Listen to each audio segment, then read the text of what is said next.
Hey guys, Matt here with another video. In this video I'm going to be talking about composition. I'm going to be going through some of the techniques that I personally use to create cinematic compositions and to add more interest to the shots that I film. And these are techniques that I've learned over the many years of experience and practice through both photography and filmmaking. Now the first technique I'm going to talk about is a very basic one, and that is just to determine your subject matter. Before you even start filming, you may be outside, you may be in a beautiful place and you're really ready to start filming and you're really excited, but you're not really quite sure what your subject matter is. And this applies to when you're shooting a lot of wide angle shots, in particular landscape shots. Now, what I like to do personally is I like to just take in my surroundings. I like to look around and just determine what it is I'm trying to capture at that moment. Now that could just be a mountain in the distance, it could be a tree that looks quite stunning, it could be even like a wave breaking on the beach, or it could be someone that you're with, someone that you want to film and capture. It could be a person walking through the environment, through the setting, whatever it may be. It's just very important to determine what your subject matter is before you even start filming. Now in this shot right here you're looking at, it's very obvious that my subject matter is the tracking satellite dish that I'm gliding towards, and that's because I'm using objects either side of my subject to further draw your eye in so that you're forced to look at that tracking station dish. And that's a technique that I like to use quite often. I like to use objects in my surroundings to frame my shots to further draw your eye to the subject so that it's very clear that that's what the subject is.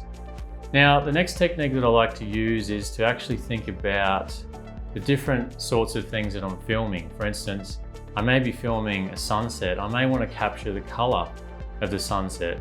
And if I'm at the beach, I may want to capture the reflection of the color in the water. I may want to capture more of the sky.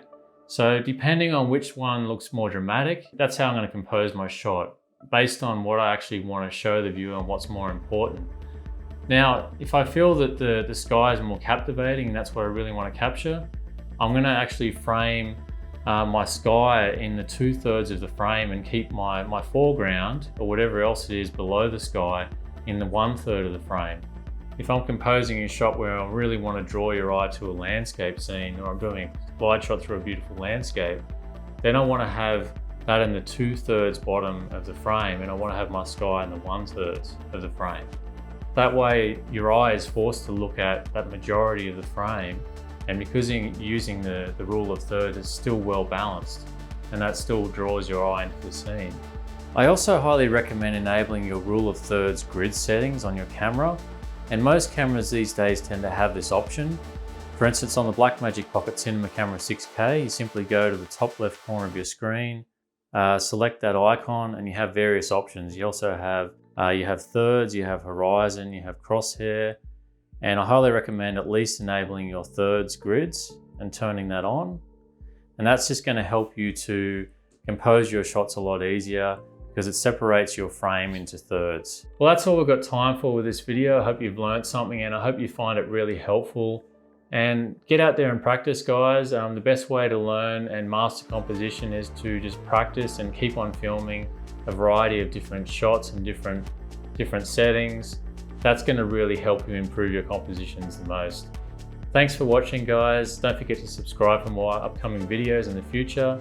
And I look forward to seeing you in the next one. Have an awesome day. Thank you.